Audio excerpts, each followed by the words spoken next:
Les croyants modernes, aux prises avec des moments d'isolement ou d'épreuve, trouvent l'assurance de savoir que de telles expériences peuvent être des rendez-vous divins pour une croissance et une plus grande révélation. Tout comme Jésus a été conduit par l'Esprit dans le désert, nous sommes parfois également plongés dans des périodes de solitude et de défis, pour ne pas être abandonnés, mais pour en ressortir fortifiés et alignés sur le dessein de Dieu. Par conséquent, acceptons nos propres saisons en pleine nature comme composantes intégrantes de notre cheminement de foi. Même si le paysage peut paraître aride, il constitue un terrain fertile pour l'approfondissement spirituel. Marchons en souvenir de la victoire solitaire de Jésus, assurés que, comme lui, nous ne sommes jamais vraiment seuls, promettant que nos épreuves pourront se transformer en triomphe divin. La nature sauvage peut être un lieu de profonde révélation, un paysage où les forces du ciel et de l'enfer se révèlent dans un contraste saisissant. À mesure que nous avançons dans le récit, nous rencontrons un moment où une telle révélation devient intensément personnelle, alors que Satan confronte Jésus avec un appel enveloppé sous couvert de nécessité. La première tentation n'est pas simplement une simple exigence, mais une frappe stratégique, visant le cœur même de ce que signifie être humain, le désir et l'identité. Dans Matthieu 4, 3, les paroles de l'adversaire résonnent avec une simplicité astucieuse. « Si tu es le Fils de Dieu, ordonne à ces pierres de devenir du pain. » C'est plus qu'une invitation à accomplir un miracle. C'est un défi direct à l'identité de Jésus, un appel pour qu'il affirme sa puissance pour répondre aux besoins immédiats. Tout comme la manipulation d'Ève par le serpent, dans Genèse 3:6, où le fruit était présenté comme bon pour la nourriture, cette tentation repose sur un besoin fondamental et primordial, la satisfaction de la faim. La nourriture symbolise la catégorie plus large de tous les désirs physiques, englobant non seulement le besoin de subsistance du corps, mais aussi l'inclination de l'âme vers le confort et la gratification immédiate. La tactique de Satan est révélatrice. En ciblant la faim physique de Jésus après 40 jours de jeûne, le diable vise à créer une vulnérabilité, une porte d'entrée par laquelle semer le doute et exercer un contrôle. Les tests ici soulignent la bataille incessante à laquelle chaque personne est confrontée, la tension entre notre identité spirituelle et nos circonstances physiques. Il s'agit d'une tactique aussi ancienne que l'humanité elle-même, qui oppose le désir terrestre au dessein divin. En réponse, Jésus invoque Deutéronome 8, 3, déclarant « L'homme ne vivra pas de pain seulement, mais de toute parole qui sort de la bouche de Dieu. » Sa réponse est profonde, détournant notre attention des besoins éphémères vers la nourriture éternelle trouvée dans la parole de Dieu. Ici, Jésus ne se contente pas de résister à la tentation. Il recadre entièrement le débat, soulignant le pouvoir de l'Écriture comme réponse ultime à des désirs qui semblent insurmontables. L'importance de cette réponse est à plusieurs niveaux.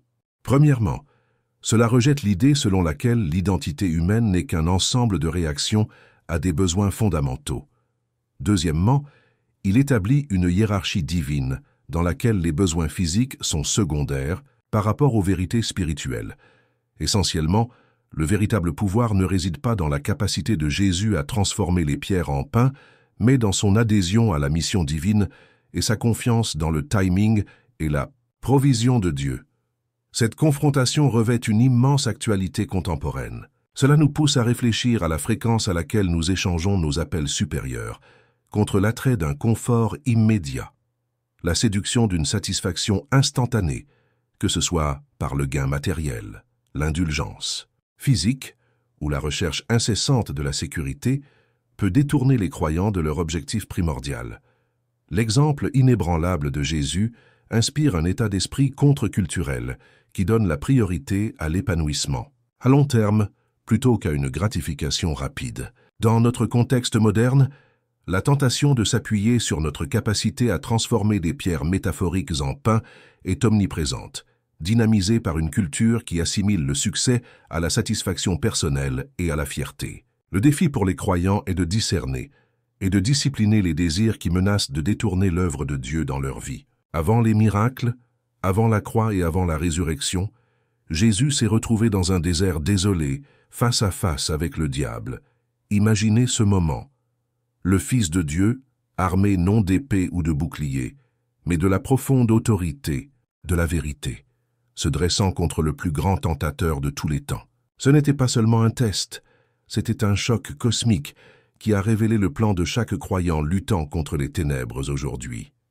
Comment a-t-il résisté à l'essence même de la tentation? En utilisant les Écritures comme son arme et en nous enseignant que dans nos plus grandes luttes, la victoire est possible. Alors, quelle stratégie spirituelle pouvons-nous tirer de cette confrontation emblématique? Restez dans les parages pendant que nous découvrons ces vérités cachées qui pourraient changer le cours de votre vie pour toujours. Et rappelez-vous, où que vous soyez, Jésus est avec vous. Abonnez-vous pour plus d'informations et dites-nous dans les commentaires d'où vous venez et comment Jésus a fait des miracles dans votre vie. Que Jésus vous bénisse aujourd'hui. Imaginez le paysage sauvage avec son silence intimidant, épargné par les mains humaines, s'étendant à l'infini sous les cieux. C'est le contexte même dans lequel Jésus, guidé par l'Esprit, doit affronter seul l'adversaire, comme décrit dans Matthieu 4, 1 et Luc 4, 1. Ces pas résonnant doucement sur le terrain aride reflètent à la fois un voyage extérieur et une odyssée intérieure, un écho symbolique des expériences connues à travers l'histoire biblique, où l'isolement conduit à de profondes rencontres avec Dieu et à l'épreuve de l'âme.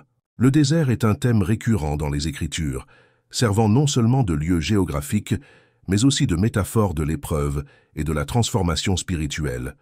Moïse, par exemple, a passé 40 ans dans le désert de Madian, période pendant laquelle il a rencontré Dieu dans l'éclat ardent d'un buisson ardent. C'est ici qu'il reçut son appel pour conduire Israël hors d'Égypte. Le désert était un lieu de communion et de commandement, le préparant pour la tâche monumentale qui l'attendait. De même, Élie, dans un moment de désespoir, s'enfuit dans le désert, cherchant refuge contre la colère de Jézabel. Ici, dans la désolation, il a été nourri par la provision divine, une démonstration de la présence fidèle de Dieu, même au milieu de terribles épreuves. C'est dans la solitude murmurante de la montagne d'Horeb qu'Élie discerna la douce voix de Dieu, le guidant vers un objectif renouvelé.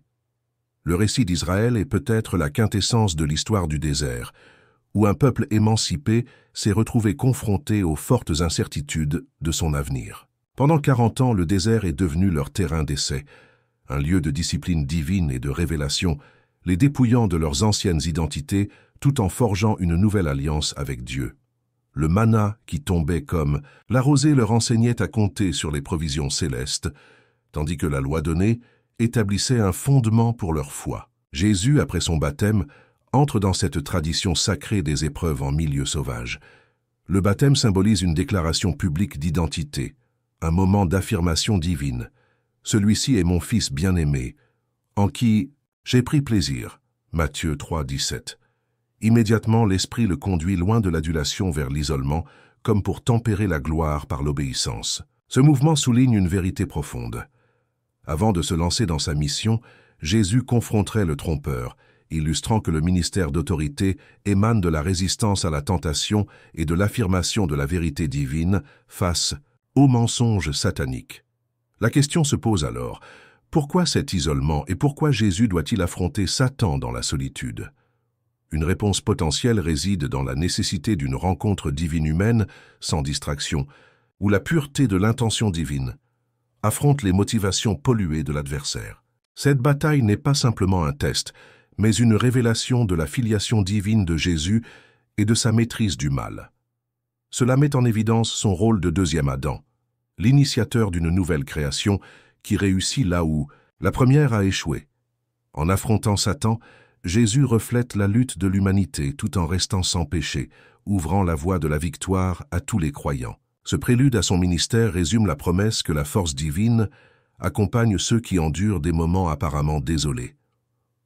En préparant cette rencontre, le caractère se forge et la foi se purifie, nous rappelant qu'aucun désert n'est sans présence divine.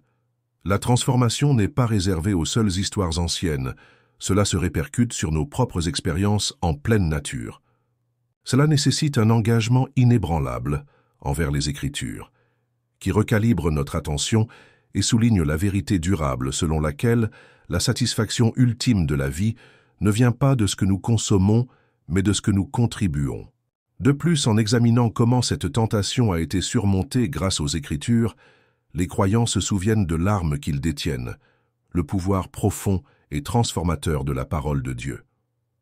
En intériorisant les principes divins, ils construisent un rempart contre les désirs éphémères et resserrent l'emprise sur leur identité spirituelle. En fin de compte, le refus de Jésus de transformer les pierres en pain n'est pas simplement une démonstration de puissance spirituelle, c'est un témoignage inébranlable de la clarté de son objectif.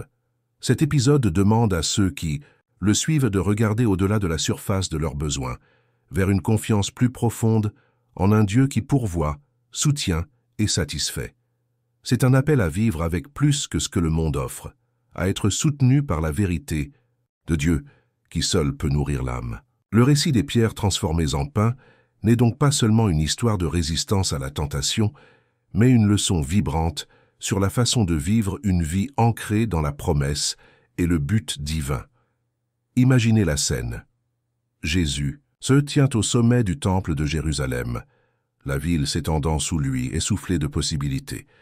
Ici, au cœur palpitant de la dévotion religieuse, Satan vise une deuxième tentation paralysante, enveloppée dans les paroles mêmes de Dieu. « Si tu es le Fils de Dieu, raille-t-il, jette-toi en bas.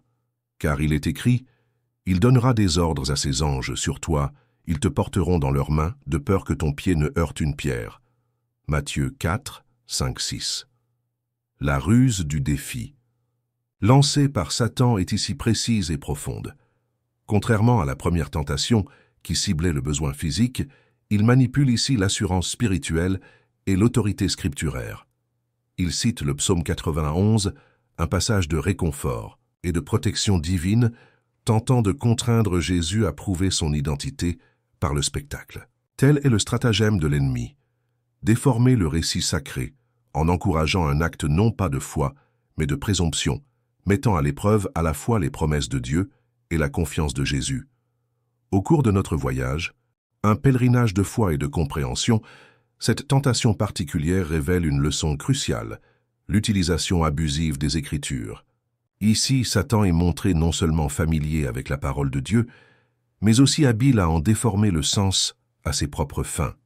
Cela nous rappelle brutalement, bien connaître les Écritures n'équivaut pas à la justice ou à la vérité. Combien de fois, à notre époque moderne, les Écritures sont-elles triées sur le volet, mal citées ou sorties de leur contexte pour justifier des actions très éloignées du message divin voulu? Entrez dans la réponse de Jésus, simple mais pleine d'autorité. Tu ne mettras pas à l'épreuve le Seigneur ton Dieu. Deutéronome 6, 16. En cela, il rappelle un profond précédent de l'histoire d'Israël. Les Israélites ont testé Dieu à Massa, exigeant de l'eau dans le désert, remettant en question la présence et la fidélité de Dieu malgré sa provision constante. Jésus, à ce moment, affirme que la foi ne commande pas à Dieu. La foi fait confiance au timing et à la sagesse de Dieu, résistant à l'envie d'exiger des signes pour avoir confiance en soi ou pour un spectacle public. Si l'on examine cette tentation dans le contexte actuel, elle exige une introspection. Sommes-nous peut-être subtilement en train de tester Dieu à travers notre besoin de spectacle ou d'héritage de validation? Pensez au cas où la foi est transformée en une manifestation de piété extérieure, des spectacles organisés non pas pour l'adoration, mais pour être acclamés. Ou considérons la tentation d'envelopper nos croyances dans des récits égocentriques, masquant la fierté sous forme de révérence. Nous le voyons dans la vie de nombreux croyants, qui croient que pour prouver la fidélité de Dieu, ils doivent entreprendre des actes de foi publics, indépendamment des instructions divines. Cette tentation est omniprésente dans la vie des croyants, qui pourraient être amenés à prouver leur foi par la grandeur, avec une ostentation confondue avec de la dévotion. C'est là que réside la nuance de la foi, non pas dans le bruit bruyant d'une assurance forcée, mais dans la conviction tranquille d'une vie ancrée dans la confiance, renonçant aux besoins de validation humaine. De plus, cette tentation invite à un examen minutieux dans la sphère plus large de l'interprétation des Écritures. Comme Jésus l'illustre, l'intégrité des Écritures réside dans leur intégralité et leur contexte. Tout comme Jésus a combattu la distorsion avec intégrité, les croyants sont appelés à maintenir l'équilibre des Écritures en recherchant non seulement les mots familiers, mais aussi leur application divinement prévue. Manier la parole de Dieu de manière responsable, c'est aller au-delà du simple récit, s'engager dans son esprit et sa vérité. À notre époque où les voix sont innombrables et les opinions nombreuses, le défi consiste à discerner ces dynamiques parmi nous. À quelle fréquence les Écritures sont-elles utilisées pour manipuler les émotions plutôt que pour éclairer la vérité? À quelle fréquence rencontrons-nous de la propagande déguisée en vérité scripturaire? Cela appelle les croyants à cultiver le discernement, à écouter à travers le bruit pour capter la petite voix douce de la vérité inébranlable. En fin de compte, ce que Jésus démontre en résistant à la deuxième tentation est une profonde victoire théologique et personnelle. Il enseigne que le cœur de la foi est la fidélité, la présence fidèle au milieu du paradoxe. C'est la confiance de savoir tenir bon sans spectacle, de proclamer la fidélité non par une validation humaine, mais par une confiance divine. Alors qu'il se tient au sommet, Jésus incarne le refus de faire de l'obéissance un spectacle à consommer plutôt qu'une vie qui proclame la vérité. En parcourant ce récit, il est impératif que nous, en tant que suiveurs de ce chemin spirituel, examinions les racines de notre foi, en reconnaissant là où le spectacle nous éloigne du service. Grâce à cela, nous apprenons que la foi authentique ne répond pas à l'appel de la présomption, mais reste ferme, trouvant son accomplissement non pas dans les grandes démonstrations, mais dans le voyage continu avec Dieu. Ainsi, nous ne sommes pas simplement des auditeurs de la parole, mais des acteurs, faisant écho à la vérité profonde selon laquelle vivre de chaque parole de Dieu ne consiste pas à tester le Seigneur, mais à lui faire confiance et à marcher intrinsèquement avec lui. Imaginez un vaste paysage sans limite, s'étendant devant vous, englobant tous les royaumes, splendeur et gloire du monde. L'air est chargé d'un parfum enivrant de pouvoir et de potentiel, murmurant des promesses de richesse insondables et d'autorité suprême.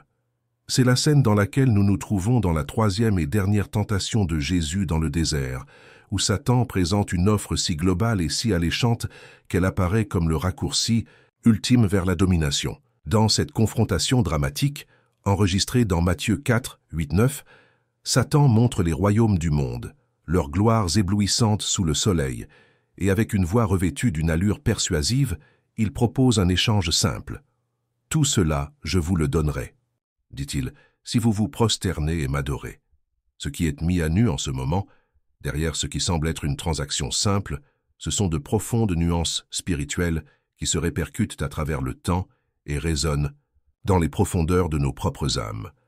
Au cœur de cette rencontre se trouve une grave vérité sur la nature de l'autorité et de la majesté. La proposition de Satan séduit par la perspective de sauter les chemins ardus de la souffrance, de contourner les chemins épineux du sacrifice qu'exige souvent un véritable leadership.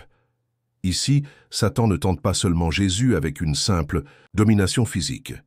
Il brandit une tentation qui promet une couronne sans croix, un pouvoir sans douleur, un accomplissement sans traverser l'ombre du calvaire. Cette confrontation cruciale est un défi direct à la nécessité de la croix elle-même. Il tente de séduire avec l'idée que le pouvoir et l'influence réelle peuvent être obtenus sans le prix pénible de l'obéissance et du sacrifice, en s'alignant sur les modèles dominants de l'esprit de l'Antéchrist, décrit dans Apocalypse 13, 4, qui glorifie le triomphe par la force et l'intimidation plutôt que par l'amour et la servitude. La réplique de Jésus à Satan est une fois de plus enracinée dans la sainteté et la suprématie de l'allégeance divine. Loin de moi, Satan, car il est écrit « Adore le Seigneur ton Dieu et sers le seul ». Matthieu 4, 10. En totem, ces mots, Jésus redéfinit la véritable essence et le gain de l'autorité, non pas par des acquisitions tangibles ou des gains territoriaux, mais par une dévotion inébranlable, une humble servitude et une relation authentique avec Dieu. Ici, il illustre la vérité profonde, selon laquelle la vraie puissance se trouve dans la soumission à la volonté de Dieu, et la vraie grandeur s'obtient par le service et l'amour. En rejetant l'offre de Satan, Jésus souligne le chemin de la justice et de l'intégrité. Il choisit de faire confiance au timing de Dieu et à son plan divin, un choix qui résonne avec l'assurance que les promesses de Dieu valent toutes les épreuves et tribulations auxquelles nous pourrions être confrontés en cours de route. Cette sagesse divine reflète la compréhension que rien de véritable valeur ne s'obtient par des raccourcis, mais par la véritable persévérance qui caractérise une vie consacrée aux principes éternels. Pour les croyants de l'époque contemporaine, ce scénario offre plusieurs niveaux de réflexion. La tentation de faire des compromis, de choisir ce qui semble être une voie plus facile à court terme pour une gratification immédiate, est omniprésente. Pourtant, la question demeure. Sommes-nous prêts à perdre notre âme pour des gains momentanés, ou restons-nous fermes dans la sagesse incarnée par le Christ? Cette véritable récompense ne vient que par une fidélité inébranlable aux principes justes, malgré les coups. Les récits de nos vies sont marqués de choix, chacun étant un carrefour qui invite à une gnose séduisante ou à la promesse d'une intimité divine, un chemin souvent marqué par des épreuves et des apprentissages, mais saturé de grâce et de joie ultime. Comme Jésus, nous sommes appelés à discerner les voies de nos tentations, à peser leurs promesses par rapport à l'appel éternel à adorer et à servir uniquement celui qui en est digne.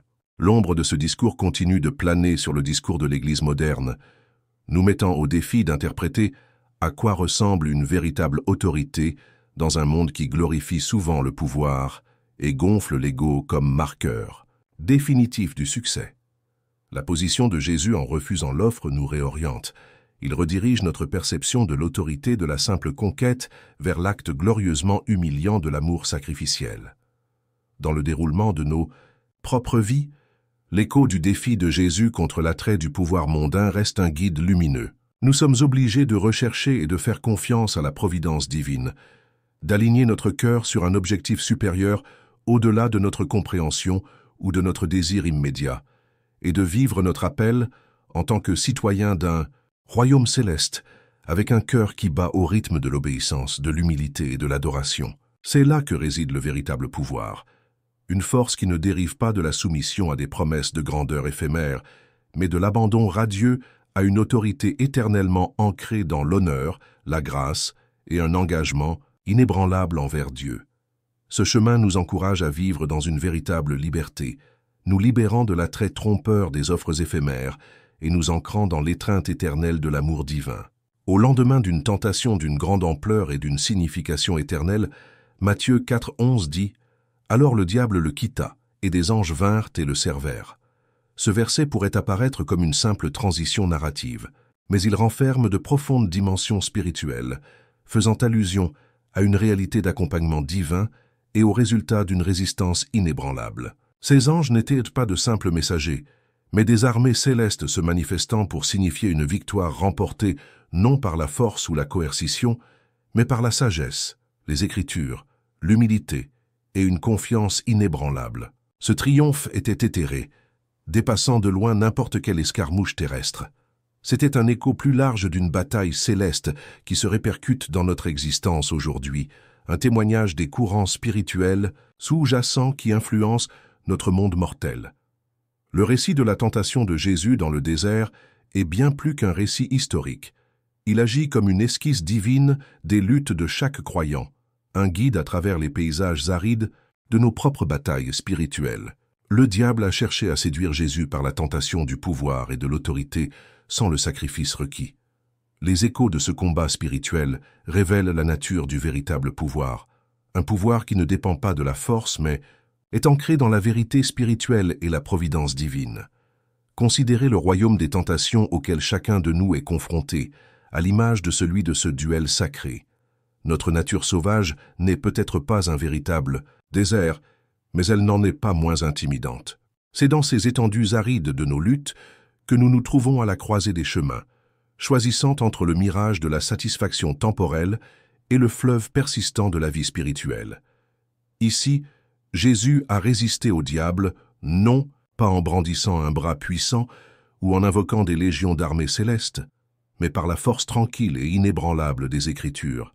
Il est écrit, proclama-t-il, se protégeant de la parole, une épée de vérité qui tranche à travers la tromperie et les demi-vérités. C'est ici que nous trouvons un modèle, enseigner que la parole est vivante, plus tranchante qu'une épée à double tranchant, jugeant les attitudes du cœur. Il y a de l'humilité dans l'approche de Jésus, rejetant la force au profit de la foi, évitant la force au profit de l'armure subtile mais redoutable de la justice et de la confiance. Lorsqu'on lui a proposé de dominer les royaumes du monde, il a choisi d'affirmer son allégeance à Dieu seul, attendant le moment divin, une victoire par la patience et la persévérance. Cette leçon se répercute à travers le temps, encourageant les croyants à éviter les routes faciles et les succès rapides pour emprunter le chemin ardu mais enrichissant de la confiance et de l'obéissance. Les conséquences de la victoire de Jésus sont administrées par des anges, une profonde illustration de la sollicitude et du soutien divin. Même dans la solitude, il n'était pas seul, et de même, dans nos heures les plus sombres, alors que le monde qui nous entoure semble vide, les yeux célestes continuent de nous regarder, les ailes déployées dans un dais protecteur. Le ministère des anges s'est produit après la bataille, renforçant la promesse selon laquelle l'aide divine attend avec impatience les fidèles qui résistent et tiennent bon. Les échos de ce récit résonnent aujourd'hui comme des rappels, des murmures dans nos déserts personnels, nous poussant à nous appuyer sur quelque chose de plus grand que nous-mêmes. La question résonne. Dans votre solitude face à vos propres démons, allez-vous lutter par votre force personnelle ou vous appuyer sur la sagesse intemporelle de la parole? Allez-vous, comme le Christ, trouver refuge dans les murmures?